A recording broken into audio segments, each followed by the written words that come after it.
As popular as Premiere Pro is in the world of video editing programs, it can also be quite tricky to learn sometimes.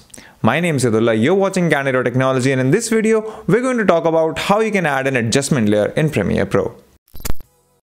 Adding an adjustment layer to Premiere Pro is actually quite easy.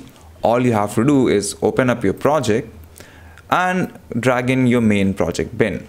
Now you can either click the new item button and select adjustment layer, and it'll ask you for the width, the height, the time base, which is essentially your frame rate, and the pixel aspect ratio.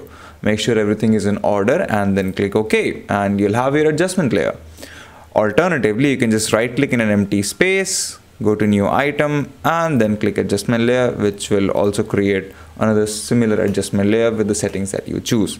In order to use an adjustment layer, just drag and drop it from your project bin onto your timeline, and let me just get this out of the way.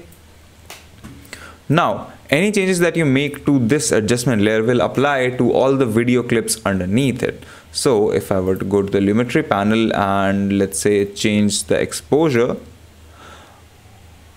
all the clips that are under this adjustment layer will change, but the source clip won't. If you like this video, subscribe to the channel, give us a thumbs up, press the bell icon, and tell us in the comments below if you want to see more such content. If you want to know more about tech, visit our website, Candid.Technology. Follow us on social media, follow me on Instagram or Twitter, and we'll see you in the next video.